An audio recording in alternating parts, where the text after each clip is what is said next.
Christos, it's been a while at this point. I think like 9 months or so. I guess was that by design, or is that just kind of the way the schedule worked out? It was a little bit by design. After my last fight, because I had just moved to Florida, I took that fight like midway, like literally I was still in California.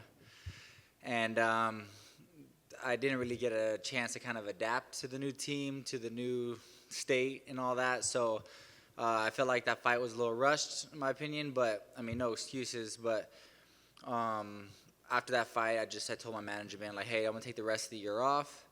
And then starting January, I was ready to look for a fight, but then I got COVID.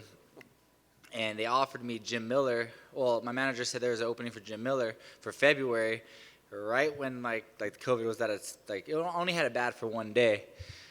But I didn't know how it was going to play out, and I was like, can we push it? And they weren't having it, so I was like, I just had to turn it down. But, you know, come February, I was ready. Okay, hey, March or April. But, you know, April came along, I was ready to fight.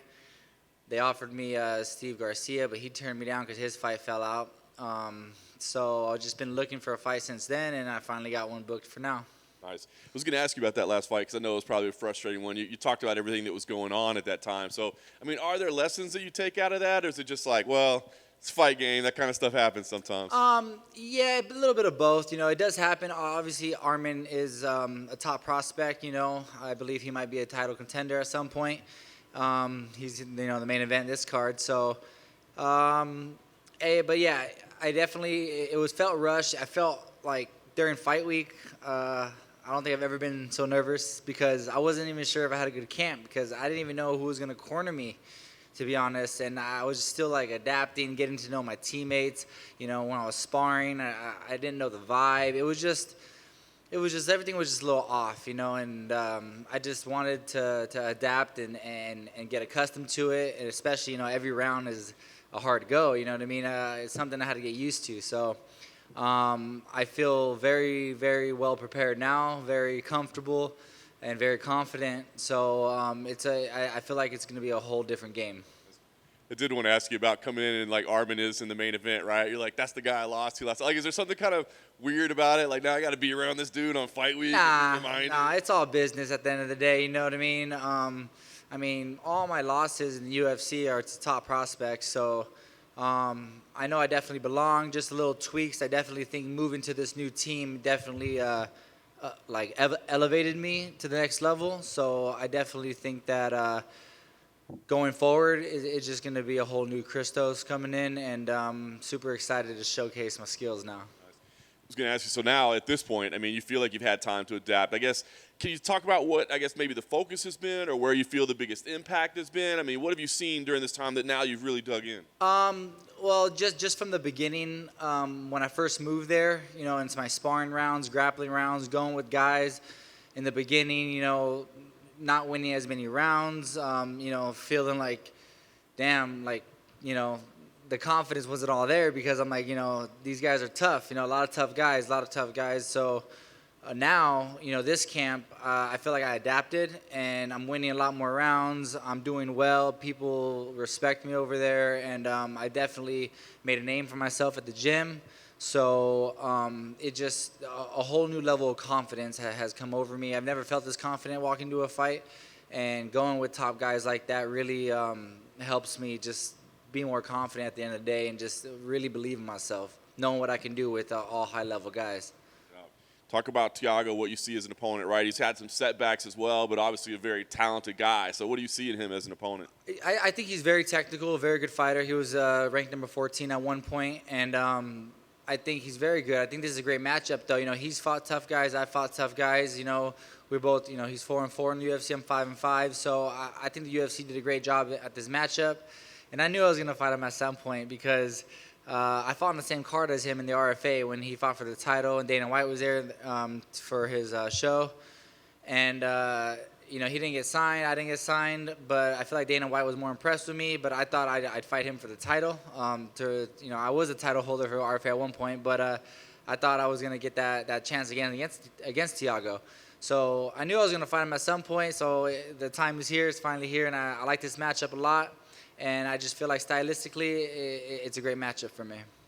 What's the goal here for you? I mean, is it just getting a win, or is it something about like eliminating, the thoughts of that last one or proving to people where you stand now at this point? I mean, what's the overall goal here? To get my hand raised at the end of the day, but I definitely want to make a statement. I definitely want to go for the finish and not leave it in the hand of the judges. You know how that goes a lot of times. So I just want to show everybody what I can do now, and I think this is a perfect fight to do that. And yeah, you know what I mean. I want to come forward. I want to put him on his back foot, but obviously I got to be careful because he's very technical, very good, and he has good jiu-jitsu. But I think my jiu-jitsu is very underrated.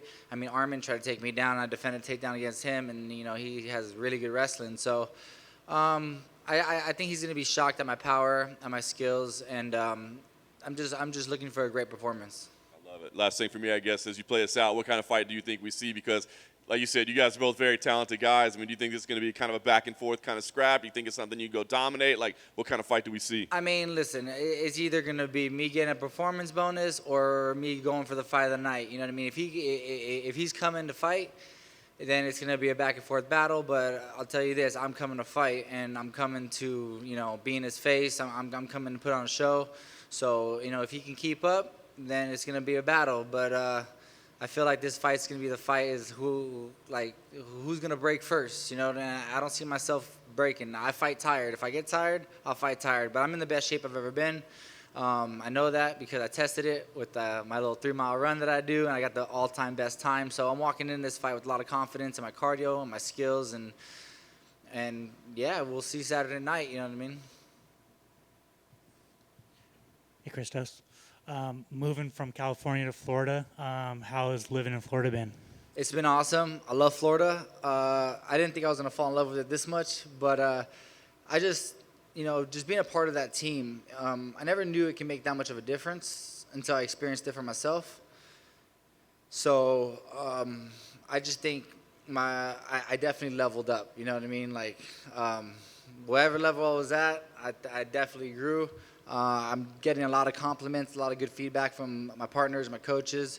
So especially when I first started to where I'm at now, and I'm only getting better. So, and I've been in the game a long time. This will be my 11th UFC fight, and I just think I'm just a whole lot better and a whole lot different and a lot tougher, and I'll be more violent, I'll tell you that. Can't wait. What was the decision to go to Sanford? Actually, my wife, they offered my wife for her job that she has if she wanted to move because they needed some people on the East Coast. She's in medical device sales. And at first I said no because I never wanted to leave Florida. And I just joined a new team out there. And I was coming off a big win. I got the performance bonus, and I felt comfortable. And it was sad to leave because I felt like I had a lot of friends and I knew the gym really well. But so I was like, thinking about still like using them, maybe flying there for a camp. But once I joined Sanford and realized the level of everybody there and how like much more I had to grow, it's just been awesome. And like I wish I did it earlier, to be honest. I think I would have been doing a lot better, you know what I mean? So I think it's very important going with high level guys because you can't be the best in the gym. You need guys to show you where your holes are. And I definitely got exposed, and I cleaned those up, and I'm ready to showcase that. Last for me, did Michael Johnson give you any tips about Thiago Moises? Oh, absolutely. Michael Johnson's been one of my good training partners. We always have back-and-forth battles, and watching that fight, I felt like, Michael Johnson was dominating that fight up until, Thiago dove in for a leg lock. So I definitely been working on leg lock defenses. And he gave me a couple pointers. And I do want to keep it on the feet, but, my jiu-jitsu is good. And I'm not afraid to take him down, you know what I mean, score some points. And I'll take the fight wherever it goes. There's nothing in this fight that I'm too nervous about, like where it goes.